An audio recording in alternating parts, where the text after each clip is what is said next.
ఇంద్రజాలం వంటి మాయావిద్యల ద్వారా సృష్టించిన సంపదలు ఎక్కువ కాలం నిలబడవు అని నిరూపించే కథను మణిసిద్ధుడు గోపాలకుడితో చెబుతున్నాడు. వృద్ధుడైన కామగ్రీవుని నుంచి మాయోపాయం ద్వారా భద్రుడు, శరభుడు అనేవారు ఇంద్రజాల, పరకాయ ప్రవేశ విద్యలను గ్రహించారు. రత్నాకరమనే నగరానికి వెళ్లిన భద్రునికి అక్కడ రాజుగారికి రోజూ పంచాంగం వినిపించే శంతనుడు అనే బ్రాహ్మణుని ఇంటిలో ఆతిథ్యం దొరికింది. శంతనుడి తల్లి భద్రుణ్ణి ఆపేక్షగా ఆదరించింది. ఆ తల్లి కొడుకుల మాటల్లో భద్రునికి కొన్ని ఆసక్తికరమైన విషయాలు తెలిశాయి. ఆ పట్టణాన్ని ఏలే కృతవర్మకు 3 రోజుల కిందట పెద్ద జబ్బు చేసింది. ప్రాణాల మీదికి వచ్చింది. అందరూ చనిపోయాడనే అనుకున్నారు. కాని అంతలోనే తేరుకున్నాడు. అప్పటినుంచి కొంచెం వింతగా ప్రవర్తిస్తున్నాడు. 60 ఏళ్ల ముదిమి వయసులో రాణి తన మందిరానికి రావడం లేదని అలకపోనాడు. మహారాజు వింత ప్రవర్తన చూసి రాణి జడుసుకుంటున్నది. అప్పటివరకు ఎంతో ధార్మికంగా ఉండే మహారాజు కాస్తా శృంగారలోలుడు కావడం అందరికీ వింత గొలుపుతున్నది. రాజు మరణించిన వెంటనే ఎవరో పరకాయ ప్రవేశ విద్యానిపుణుడు ఆయన శరీరంలో ప్రవేశించి ఉంటాడని మంత్రులు భావిస్తున్నారు. శంతనుడు ప్రతిరోజూ పంచాంగం వినిపించడానికి వెళ్తుంటే నా పంచాంగం నేనే చూసుకుంటాలే అంటున్నాడు. రాణి సహకరించడం లేదు కనుక మరో కన్యను వెతికి పట్టుకో అని శంతనుణ్ణి ఆజ్ఞాపించాడు మహారాజు. ఆయనకు తగిన కన్యను వెతికి పట్టుకోకపోతే తన ఉద్యోగం ఊడిపోయేలా ఉందని శంతనుడు బాధపడసాగాడు. ఆ సంగతి విని భద్రుడు అతన్ని ఓదార్చాడు. మీ రాజు వ్యవహారం చూస్తుంటే మంత్రుల అనుమానం నిజమే అనిపిస్తున్నది. నా అంచనా సరైనదైతే ఇది నాతోపాటు చదువుకున్న శరభుడు చేసిన పనే. నేను చెప్పినట్లు చేస్తే మీ రాజు నీకు వశుడవుతాడు అంటూ ఏం చేయాలో బోధించాడు. మరునాడు శంతనుడు కోటకు వెళ్ళి, మహారాజా, మన నగరానికి కొత్తగా ఒక యువతి వచ్చింది. ఉత్తరదిక్కున ఉద్యానవనంలో విడిది చేసింది. ఆమె సాధారణ మానవకాంత కాదు, అప్సరస కాబోలని అందరూ చెప్పుకుంటున్నారు. ఆమె స్వయంవరంలో పతిని వరించాలనే ఉద్దేశంతో ఉంది. మీకు ఆసక్తి ఉంటే వెళదాం అన్నాడు. కృతవర్మ ఎగసిపడ్డాడు. తొందరగా ఆ చిన్నదాన్ని చూపించమని శంతనుణ్ణి తొందరపెట్టాడు. ఇద్దరూ కలిసి ఏకాంతంగా ఊరికి దూరంగా ఉన్న ఉద్యానవనానికి వెళ్లారు. భద్రుడు చేసిన ఇంద్రజాల మహిమ వల్ల ఏర్పడిన ఉద్యానమది. భారతంలో మయసభల అడుగడుగునా అనేక వింతలున్నాయి దాంట్లో. వాటిని చూసి కృతవర్మ తడబాటు పడుతుంటే, మహారాజా, నేనంటే కొత్తవాణ్ణి, కాని మీరు మాత్రం ఈ తోటలోకి చాలాసార్లు వచ్చి ఉంటారు కదా అన్నాడు శంతనుడు. అందుకు కృతవర్మ చిరాకు పడుతూ, ఊరికే నన్ను తిప్పి చంపకపోతే ఆ చిన్నది ఎక్కడ ఉందో చూపించరాదా అన్నాడు. కొంతసేపు వాళ్ళిద్దరూ పొదరిళ్లు వెతికి చూశారు. ఒకచోట ఒక సుకుమారి పూలు కోసుకుంటూ కనిపించింది. ఆమె సోయగాన్ని చూసిన వెంటనే శంతనుడు, కృతవర్మ కూడా మోహం ఆపుకోలేక కళ్ళు తిరిగి పడిపోయారు. మెలకువ వచ్చి చూసేసరికి అక్కడెవరూ లేరు. శంతనుడే ముందుగా తేరుకుని రాజును చేయిపట్టుకుని పైకి లేపాడు. దేవా, చూశారా, ఆ చిన్నదాని సౌందర్య మహిమ చేత మనం మూర్ఛపోయాం. దాని పరిచారికలు మనల్ని యువతలికి ఈడ్చి పారేశారు కాబోలు. ఈ రోజుకు ఇంటికి పోదాం పదండి అని తీసుకుపోయాడు. కోటనుంచి తిన్నగా భద్రుడి వద్దకు వెళ్లి అతన్ని మెచ్చుకుంటూ, మిత్రమా, నీ సామర్థ్యం అతీంద్రియమైనది. ఇంద్రజాలమని తెలిసిన నేను కూడా మూర్ఛపోయాను అన్నాడు. భద్రుడు నవ్వి అతనికి మరునాడు చేయాల్సిన పనులు చెప్పి పంపాడు. శంతనుణ్ణి వెంటబెట్టుకుని కృతవర్మ మళ్లీ ఆ వనానికి వెళ్లాడు. అక్కడో మేడ కనిపించింది. శంతన, మనమేదో కొత్త చోటికి వచ్చినట్లున్నాం. నిన్న ఇక్కడ మేడ లేదు కదయ్యా అడిగాడు కృతవర్మ. అందుకు శంతనుడు నవ్వుతూ, అయ్యో మహారాజా, ఇది మీ క్రీడా సౌధం కదా, ఇదివరకు ఎన్నోసార్లు మీరిందులో ఉన్నారు. మరిచిపోయారా ఏమిటి? నిన్న మనం ఆ మూలకు వెళ్లడం వల్ల ఈ మేడ కనిపించలేదు అని చెప్పాడు. కృతవర్మ తన గుట్టు బయటపడకుండా ఉండేందుకు, ఇప్పుడు గుర్తొచ్చింది అంటూ, ఇంతకు ఆ సుందరి ఎక్కడుందో వెతకవయ్యా అని తొందరపడసాగాడు. శంతనుడు అతన్ని ఆ మేడలోకి తీసుకుపోయాడు. అందులోని ఓ గదిలో ఆ చిన్నది హంస్తులికా తల్పంపై పడుకుని ఉంది. ఆమెను చూసి మళ్లీ రాజు మూర్ఛబోతుండగా శంతనుడు వీపు తట్టి హెచ్చరించాడు. కృతవర్మ ఆశగా ఆమెనే చూస్తూ గుటకలు మింగుతూ ముందడుగు వేశాడు. అంతలో మంచం మీద నిద్రిస్తున్న యువతి మేల్కొని వినయంతో ఒక పూలదండ తెచ్చి రాజు మెడలో వేసింది.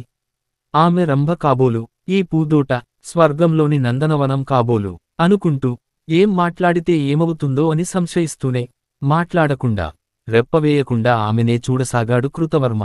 ఆమె ఏవో శృంగార చేష్టలు ఒలకబోసేసరికి కృతవర్మ మళ్లీ మూర్ఛపోయాడు. అక్కడితో ఇంద్రజాలం ముగిసిపోయింది. శంతనుడు వచ్చి మహారాజును అంతఃపురానికి తీసుకుపోయాడు.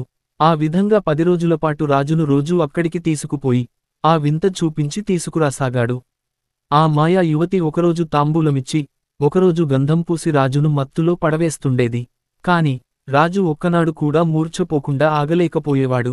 నాటకం అలాగే కొనసాగుతుండగా ఒకనాడు రాజు మంత్రులను పిలిచి, ఉత్తరదిక్కున ఉన్న తోటలో ఒక సుందరి ఉంది. ఆమెను నేను వరించాను. వెంటనే ఆమెను సగౌరవంగా కోటకు తీసుకురండి అని ఆజ్ఞాపించాడు. అందుకు మంత్రులందరూ విస్తుపోతూ, మహారాజా, మన నగరానికి ఉత్తరదిక్కున ఉన్నది శ్మశానమే కాని తోటలేమీ లేవు కదా అని విన్నవించుకున్నారు. ఆ సమాధానం విన్న కృతవర్మ అదిరిపడ్డాడు. వారినందరినీ పంపివేసి శంతనుడి కోసం కబురు పెట్టాడు. మహారాజు తమ సంగతి కనిపెట్టేశాడని గుర్తించిన శంతనుడు, రాజా, మరిచిపోయారా? ఆ ఉద్యానవనం మీ తాతగారికి దేవేంద్రుడు బహుమానంగా ఇచ్చాడు కదా. ఈ తోట మీ వంశస్థులకు తప్ప ఇతరులకు కనిపించదు కదా అని యుక్తిగా చెప్పాడు. అతని మాటలకు గజిబిజికి గురైన కృతవర్మ, ఓహో, మీ రాజ్యంలో ఇన్ని వింతలున్నాయా అన్నాడు పొరబాటుగా. అదేమిటి మహారాజా, మీ రాజ్యం అంటున్నారు, మీరు పరాయివారా అన్నాడు శంతనుడు. కృతవర్మ కొంత చికాకుపడ్డాడు. పద తోటకు పోదాం అని దారితీశాడు. అక్కడ మళ్లీ భద్రుని ఇంద్రజాలం కొనసాగింది. ఆవేళ మాయాసుందరి కృతవర్మను గమ్మత్తుగా కౌగిలించుకుంది. దాంతో మళ్లీ అతనికి స్పృహ తప్పింది. యథాప్రకారం శంతనుడు అతన్ని కోటకు తీసుకువచ్చాడు. మరునాడే మిగిలిన మంత్రులందరినీ ఉద్యోగాల నుంచి తొలగిస్తున్నట్లుగా కృతవర్మ ఆజ్ఞలు జారీ చేశాడు. ఆ మంత్రులందరూ మహారాణికి మొరపెట్టుకున్నారు. మన మహారాజు ఇలా కావడానికి కారణం శంతనుడే అని ఆరోపించారు. శంతనుణ్ణి అంతఃపురానికి తీసుకురమ్మని రాణి ఆజ్ఞాపించింది. అమ్మా, నేను రాజద్రోహం చేయడం లేదు. మన మంత్రులందరూ భావిస్తున్నట్లుగా మన రాజుగారు ఆనాడే మరణించగా ఎవరో మాయావి వారి దేహంలోకి పరకాయ ప్రవేశం చేశాడని నాకు రూఢిగా తెలిసింది. దీనికి విరుగుడు చేయడానికి ఇంద్రజాల విద్యలో ఘనుడైన నా మిత్రుడు భద్రుడి సలహాతో అతను చెప్పినట్లు నడుచుకుంటున్నాను అని సమాధానం ఇచ్చాడు.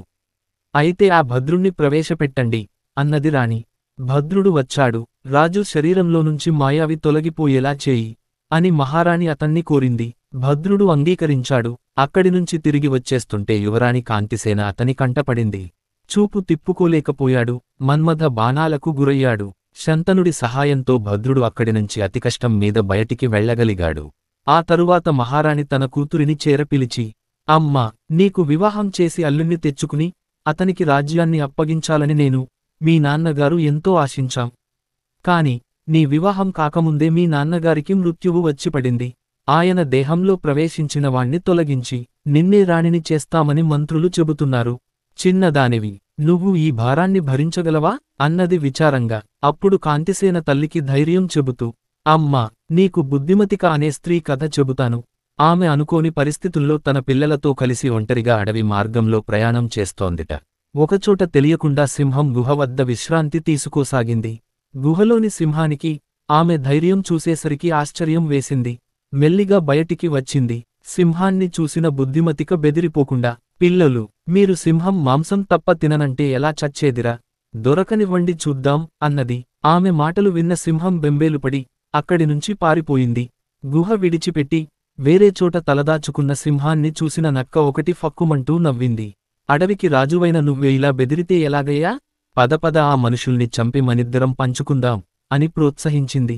సింహాన్ని వెంటపెట్టుకుని వస్తున్న నక్కను చూసిన బుద్ధిమతిక దూరం నుంచే, ఏమే దొంగనక్క, నా పిల్లల కోసం 2 సింహాలను తీసుకొస్తానని మాటిచ్చి ఇప్పుడేమో ఒకదాన్నే తెచ్చావా అని కసిరింది. దెబ్బతో, ఈ పాడు నక్క నన్ను బలిచేస్తోందిరోయ్ అని అరుస్తూ సింహం అడవిలోకి పారిపోయిందట. అలా ఒంటరి స్త్రీ అయినప్పటికీ బుద్ధిమతిక తన పిల్లలను చక్కగా కాపాడుకుని సాయంత్రానికి ఇల్లు చేరింది. కనుక మనం ఈ సమయంలో బెదిరిపోకూడదు. తెలివిగా వ్యవహరిస్తే ఎంతటి వారినైనా మన బుట్టలో వేసుకోవచ్చు అని వివరించింది. కాంతిసేన మాటలు విన్న మహారాణి, ఏం చేస్తావోనమ్మా, జాగ్రత్త తల్లి అంటూ అక్కడినుంచి కదిలింది. కాంతిసేన తన చెలికత్తె అయిన కేసరినితో కలిసి తగిన పథకాలు రచించుకోసాగింది. ఆ మరునాడే తన ఇంద్రజాల ప్రభావానికి చివరి రోజుగా నిర్దేశించుకున్నాడు భద్రుడు. ఎప్పటిలాగే కృతవర్మ వచ్చాడు. మాయా సుందరి అతనికి పూర్తిగా లోబడినట్లు నటించింది. అనేక శృంగారలీలలు ప్రదర్శించింది. కృతవర్మ ఆమె చేయి పట్టుకుని తనను పెళ్లాడమని నిర్బంధించాడు. అప్పుడామె విచారంగా మొహం పెట్టి దూరంగా ఉన్న ఒక శవాన్ని చూపిస్తూ, మనోహర, నాకో నిక్షేపం దొరికింది. నన్ను పెళ్లాడిన వాడికి దానిని సమర్పించాలని అనుకుంటున్నాను. కాని ఆ నిక్షేపం ఎక్కడ ఉందో మాత్రం తెలియదు. దాని వివరాలన్నీ అదుగో ఆ కుర్రాడికి తెలుసు. కాని వాడు హఠాత్తుగా మరణించాడు. నువ్వు వాణ్ణి బతికించి 4 మాటలు మాట్లాడించగలిగితే ఆ కట్నమిచ్చి నిన్నిప్పుడే పెళ్లి చేసుకుంటాను అన్నది. శరభుడు మరింకేమీ ఆలోచించలేదు. చప్పున కృతవర్మ దేహంలోంచి బయటికి వచ్చాడు. చచ్చిపడి ఉన్న యువకుని దేహంలో ప్రవేశించాడు. దాంతో వాడు బతికాడు. మాయాసుందరి అతన్ని అవతలికి తీసుకుపోయింది. భద్రుడు ఒక కత్తి తీసుకుని కృతవర్మ దేహాన్ని ముక్కలు ముక్కలుగా నరికేశాడు. అయ్యయ్యో, రాజుగారిని ఎవరో చంపేశారు బాబోయ్ అని అరుస్తూ కోటవైపు పరుగెత్తాడు. ఇంద్రజాలం ముగిసిపోయింది. మాయాసుందరి కరిగిపోయింది. యువకుని దేహంలో మిగిలిపోయిన శరభుడికి అప్పటికి గాని తాను చేసిన తప్పు తెలిసి రాలేదు.